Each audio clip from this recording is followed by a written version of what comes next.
Hello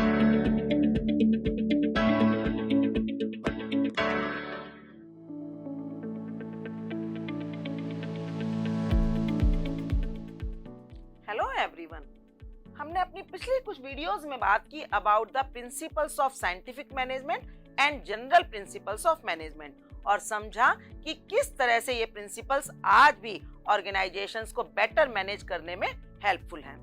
आज की video में हम बात करेंगे कि इन प्रिंसिपल्स को अगर फॉलो किया जाता है तो उसके क्या एडवांटेजेस हैं और क्या डिसएडवांटेजेस हैं और आपस में उनका किस तरह से कंपैरिजन किया जा सकता है। तो आइए सबसे पहले देखते हैं कि ये प्रिंसिपल्स दिए किसने हैं। तो जैसा कि हम जानते हैं कि जो प्रिंसिपल्स ऑफ साइंटिफिक मैनेजमेंट हैं वो दिए हैं एफ.डब्ल्यू. टेलर ने और उसने फोकस किया था on increasing the productivity and efficiency in the factory. जबकि हेनरी फ्योल ने जो प्रिंसिपल्स दिए थे उन्होंने मेन फोकस किया था ऑन जनरल मैनेजमेंट प्रैक्टिसेस, यानी कि किसी भी तरह की सिचुएशन में किस तरह से टास्क को हैंडल किया जाए इसके बारे में बात की थी हेनरी फ्योल ने।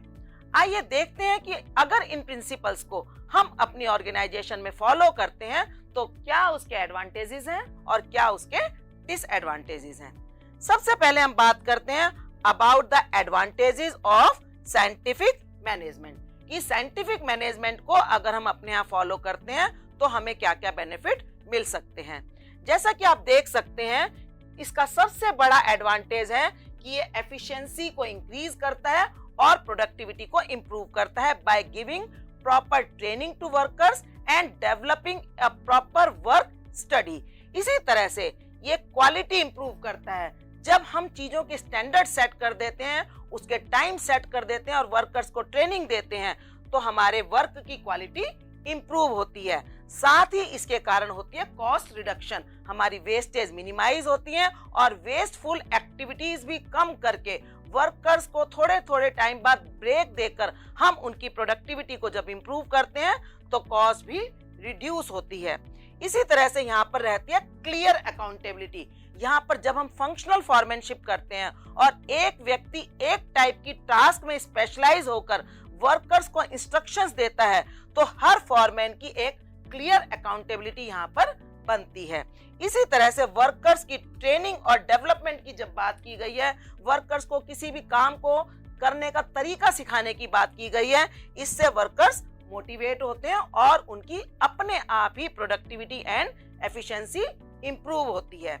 लेकिन इन प्रिंसिपल्स को फॉलो करने के कुछ डिसएडवांटेजेस भी हैं।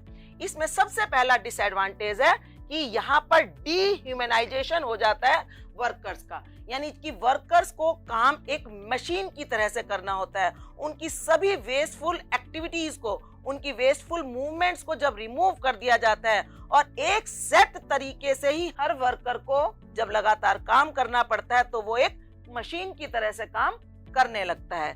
इसी कारण ये प्रिंसिपल्स रेसिस्टेंस टू चेंज भी होते हैं, क्योंकि इनको इतनी थॉरोली स्टडी करके डेवलप किया जाता है पूरा का पूरा वर्क प्लान कि उसमें फिर चेंज ला पाना बहुत ही डिफिकल्ट हो जाता है। हर व्यक्ति एक ही पर्टिकुलर टास्क में इतना स्पेशलाइज हो जाता है कि चेंज बहुत ही डिफिकल्ट हो जाते हैं। इसी तरह से यहाँ पर फ्लेक्सिबिलिटी की गुंजाइश भी बहुत ही कम रहती है। उसका कारण वही है कि हर चीज पूरी तरह से सेट है।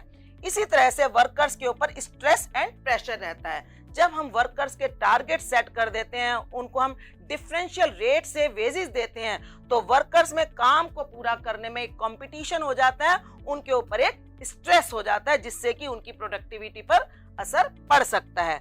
और यहाँ पर सोशल ऑर्गेनाइजेशन इश्यूज बहुत ज्यादा होते हैं क्योंकि सभी वर्कर्स केवल अपने अपने काम में व्यस्त होते हैं, उनका आपस में इंटरेक्शन बहुत ही कम रह जाता है। तो इस वजह से ऑर्गेनाइजेशन में आपस की इंटीमेसी के चांसेस बहुत ही कम रह जाते हैं।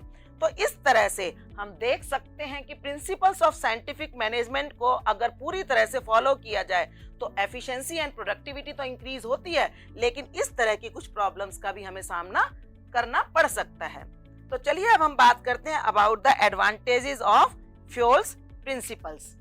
जब हम फ्यूल के प्रिंसिपल की बात करते हैं तो यहाँ हमें बेनिफिट होता है एक क्लियर स्ट्रक्चर का, यानी ऑर्गेनाइजेशन में clear structure of authority and responsibilities बनकर आता है और स्केलर चेन से भी कम्युनिकेशन का एक स्ट्रक्चर बन जाता है। इसी तरह से ये प्रिंसिपल जब हम फॉलो करते हैं तो हम एफिशिएंसी पर फोकस कर पाते हैं, क्योंकि हर व्यक्ति स्पेशलाइज हो जाता है बाय डिवीजन ऑफ वर्क। इसी तरह से जब डिवीजन ऑफ वर्क होता है तो डुप्लीकेशन ऑफ वर्क भी बहुत कम हो जाता है। ऑर्डर प्रिंसिपल भी हर चीज के लिए एक स्पेशल जगह होने की वजह से जो डुप्लीकेशन ऑफ रिसोर्सेज है उसको भी अवॉइड करता है। इसी तरह से ऑप्टिमम यूटिलाइजेशन ऑफ रिसोर्सेज होता है। हर व्यक्ति को यूनिटी ऑफ डायरेक्शन के कारण वो अलग अलग काम करता है तो हर एक रिसोर्स का पूरा यूटिलाइजेशन हो पाता है। इसी तरह से जो एस्पिरिट डी कॉफ प्रिंसिपल है वो कोऑर्डिनेशन एंड टीम वर्क को बढ़ावा देता है। इसी तरह से अदर जो प्रिंसिपल्स हैं वो भी हमें कुछ ना कुछ एडवांटेजेस देते हैं, लेकिन जब हम बात करते हैं इसके एडवांटेजेस की तो हमें इसके डिसएडवांटेजेस को भी ध्यान में रखना जरूरी है। जब हम डिसएडवांटेज की बात करते हैं तो सबसे पहला डिसएडवांटेज इसका आता है कि ये वर्क को बहुत ही ओवर सिंप्लीफाइड कर देता है, यानी कि ये प्रिंसिपल्स इस तरह से शो करते हैं जैसे कि किसी भी कॉम्प्लेक्स टास्क को भी बहुत आसानी से सॉल्व किया जा सकता है। इसी तरह से यहाँ पर रिजिडिटी बहुत ज्यादा हो जाती है। जब हम काम को डिवाइड कर देते हैं तो हर व्यक्ति केवल अपना ही काम करना चाहता है, वो किसी दूसरे काम को न कर पाता है और ना ही उसके अंदर करने की इच्छा रह जाती है। इसी तरह से यहाँ पर बहुत ज्यादा कंट्रोल पर फोकस किया जाता है। सेंट्रलाइजेशन एंड डिसेंट्रलाइजेशन की वजह से जो लोग जिस टास्क में डिसीजन लेने के लिए स्पेशलाइज्ड हो जाते हैं या जिस लेवल पर जो डिसीजन लिया जाना चाहिए वो लोग उसके ऊपर बहुत ज्यादा एम्फेसाइज करने लगते हैं। यहाँ पर एम्प्लॉइज के मोटिवेशन की भी थोड़ी कमी होती है, क्योंकि जब वो यूनिटी ऑफ डायरेक्शन की बात कर रहे हैं, यूनिटी ऑफ कमांड की बात कर रहे हैं, तो एम्प्लॉइज में बहुत कम मोटिवेशन होता है सेल्फ से डिसीजन लेने का। हालांकि प्रिंसिपल ऑफ इनिशिएटिव चाहता है कि वर्कर्स अपने डिसीजंस भी लेना सीखें और साथ में डिसीजन मेकिंग में डिले के भी चांसेस रहते हैं because of principle of scalar chain. उसमें कहा गया है कि हर बात हर लेवल से होकर दूसरे लेवल तक पहुंचनी चाहिए। हालांकि इन प्रिंसिपल्स को फॉलो करने के कुछ नुकसान हमने देखे, लेकिन इनको फॉलो करने से बेनिफिट्स ज्यादा हैं और अगर हम सही तरीके से सिचुएशन को हैंडल करें तो हम इन डिसएडवांटेजेस को भी फेस कर सकते हैं। अब हम समझेंगे कि किस तरह से टेलर और फ्योल के प्रिंसिपल आपस में एक दूसरे से डिफर करते हैं। जब हम कंपैरिजन की बात करते हैं और उसमें हम देखते हैं कि पर्सपेक्टिव क्या है, तो हम देखेंगे कि जो टेलर का पर्सपेक्टिव था वो मेनली लोअर लेवल के वर्कर्स और ऑपरेशनल मैनेजर्स तक था, यानी कि वो उनकी एफिशिएंसी बढ़ाने की बात करता है। जबकि फ्योल का जो फोकस है वो मेनली टॉप लेवल मैनेजमेंट पर है कि किस तरह से टॉप लेवल मैनेजमेंट पूरी ऑर्गेनाइजेशन को एक साथ लेकर चल सकता है। जब हम फॉर्मेशन की बात करते हैं तो ये जो प्रिंसिपल्स हैं वो ऑब्जर्वेशन एंड एक्सपेरिमेंट्स के बेस पर टेलर ने डेवलप किए थे, जबकि फ्योल ने ये प्रिंसिपल्स डेवलप किए थे अपॉन द पर्सनल एक्सपीरियंस की। जब उन्होंने खुद से ऑर्गेनाइजेशन को मैनेज किया तो उन्होंने इन प्रिंसिपल्स को ऑब्जर्व किया और उसके बेस पर ये प्रिंसिपल्स डेवलप किए गए। जब हम ऑब्जेक्टिव की बात करते हैं तो टेलर के प्रिंसिपल्स का मेन ऑब्जेक्टिव है इंडस्ट्रियल एफिशिएंसी को बढ़ाना, यानी कि प्रोडक्शन डिपार्टमेंट में एफिशिएंसी किस तरह से इंप्रूव की जाए। जबकि जो फ्योल का मेन ऑब्जेक्टिव है ओवरऑल पूरी ऑर्गेनाइजेशन में एडमिनिस्ट्रेशन में एफिशिएंसी लाना, यानी कि पूरी ऑर्गेनाइजेशन किस तरीके से बेटर वर्क करे, उनका मेन फोकस इसी चीज पर था। जब हम एप्लीकेबिलिटी की बात करते हैं तो ये किसी एक सिचुएशन में ही अप्लाई किए जा सकते हैं, यानी कि यहाँ पर जो फ्लेक्सिबिलिटी है वो कंपैरेटिवली कम है। हर सिचुएशन में इन प्रिंसिपल्स को अप्लाई नहीं किया जा सकता, जबकि जो फ्योल के प्रिंसिपल्स हैं वो यूनिवर्सली अप्लाई होते हैं, यानी कि किसी भी सिचुएशन में किसी भी टाइप की ऑर्गेनाइजेशन में हम इन प्रिंसिपल्स को फॉलो कर सकते हैं। जब हम एम्फेसिस की बात करते हैं तो इनका जो मेन एम्फेसिस है वो है on standardisation of works, tools and task, यानी कि हर चीज को स्टैंडर्डाइज करने की बात करते हैं।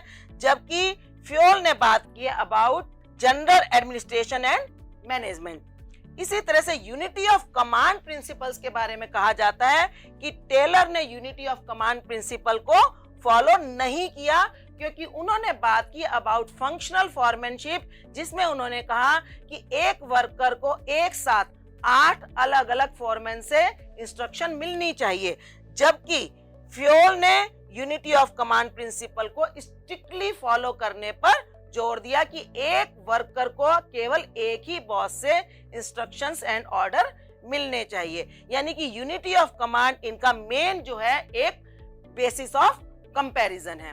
अब इस तरह से आपने टेलर को भी पढ़ा और फ्योल को भी पढ़ा और उनके डिफरेंस को समझा, लेकिन ये दोनों ही प्रिंसिपल किसी भी ऑर्गेनाइजेशन में अलग अलग सिचुएशन में अप्लाई किए जा सकते हैं। अब आपकी टास्क भी इसी से रिलेटेड है। आपको चूज करनी है कोई एक ऑर्गेनाइजेशन या कोई कंपनी, और वहां की किसी प्रॉब्लम को आइडेंटिफाई करके देखना है कि किस तरह से यहाँ पर टेलर के प्रिंसिपल्स उस प्रॉब्लम को सॉल्व कर सकते हैं, या फिर फ्योल का कौन सा प्रिंसिपल उस प्रॉब्लम को सॉल्व कर सकता है, और आप जस्टिफाई कीजिए कि ये कैसे पॉसिबल हो सकता है।